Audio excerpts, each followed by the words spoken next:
Okay, I had recorded this one time before, but it was really windy, and I went through the audio and I could not hear myself. So basically, this Seadoo right here, it's a GTX Rotex fuel injection, which is just RFI. It has been sitting for 10 years.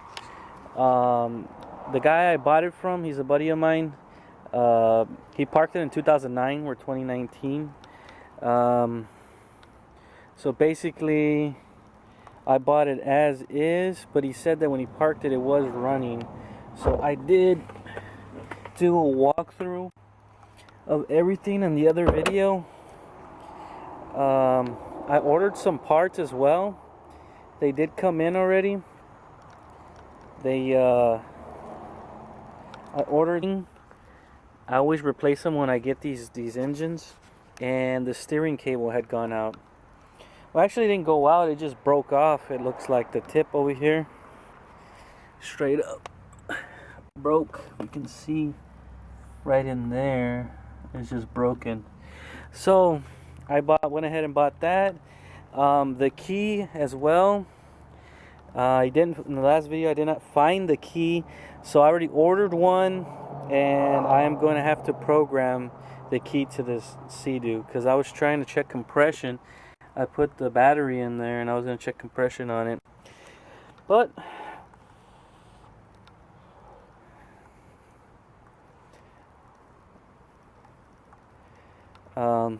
could not find the key, so I'm just going to go with a new one.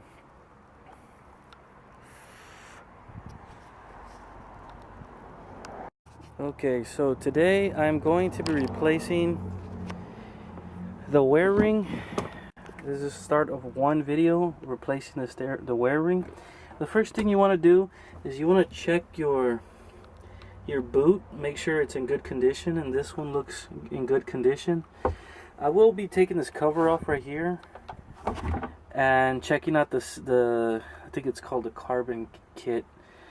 You always want to check and replace that regularly, but at least once every 2 years, depending on use, you want to replace this wear ring that goes on the propeller, and check your propeller. Sometimes you kick up rocks, you suck up sand, so you always want to pull that out, check it out. Also, you always want to change the oil that's in that cone. There's a cone, and then there's a way to change the oil out, but I'll do that in another video. For right now, I'm changing out the wear ring, so I'm going to be pulling out. It looks like these guys disconnected the reverse gear. It's just one bolt that holds this in place.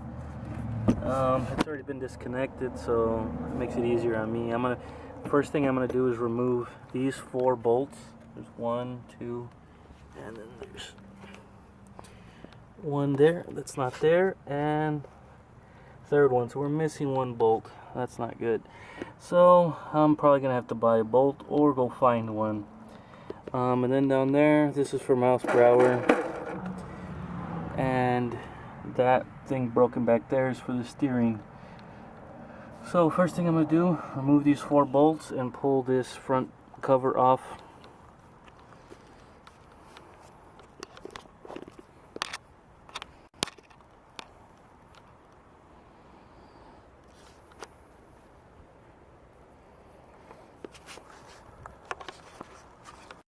Seadoo likes to use all metric, so I gotta figure out, hey, you're gonna need a long extension. This is pretty long, so you can get in there.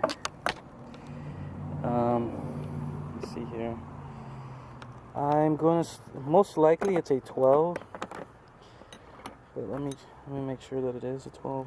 That is the thin one. So here's the thick one.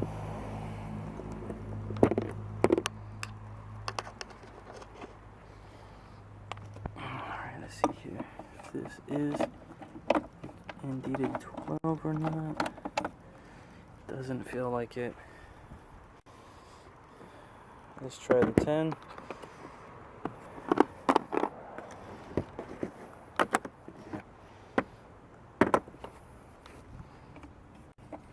the 10 does not fit.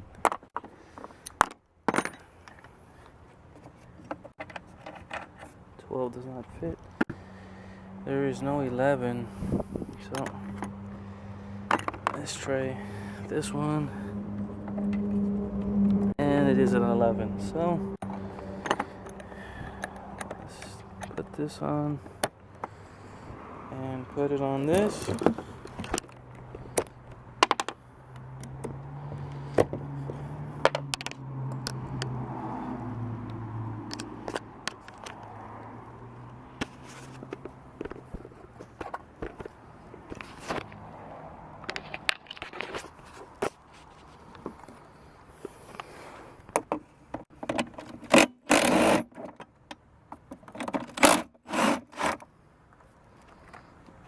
Let's get this bottom one right there.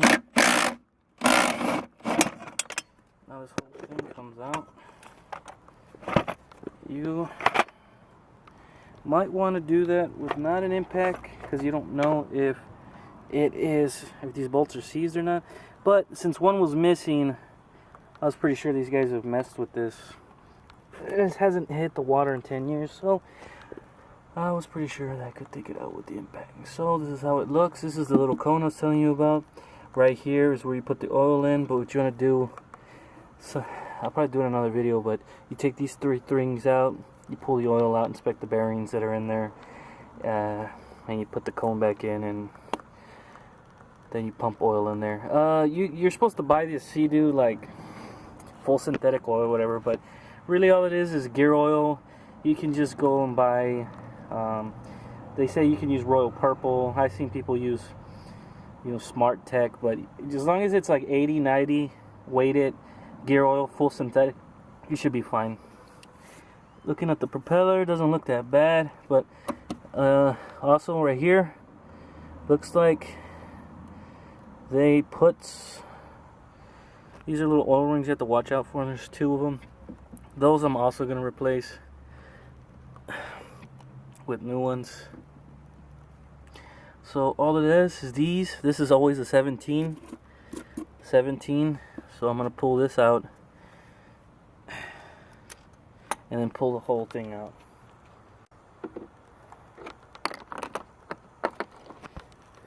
Probably going to use a ratchet this time. I don't want to break any of these bolts.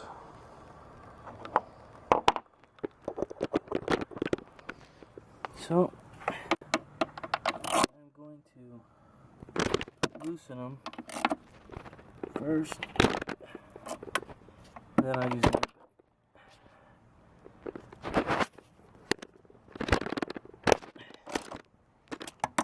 Okay, and the last one. Break it free. My impact.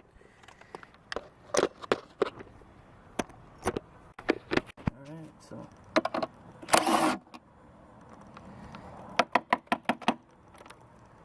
2,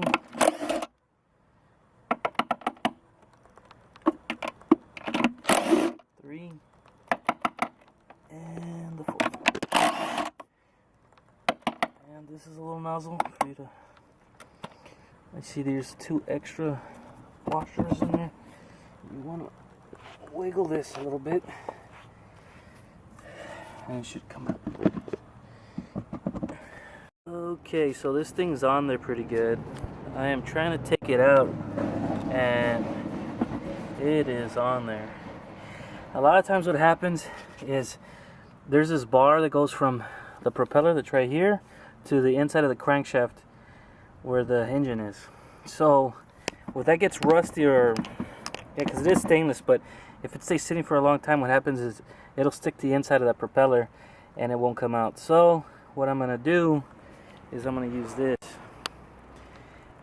chain, and I'm going to use it to pull on this right here. Alright, so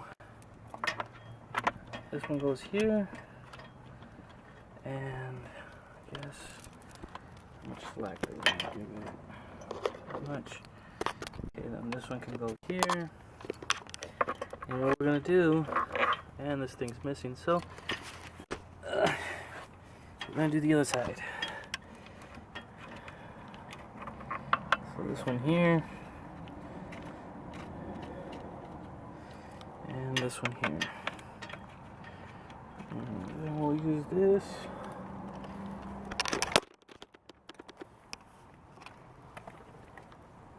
$11 again to tighten this thing. Alright, and then tighten the next one, and let's see what happens.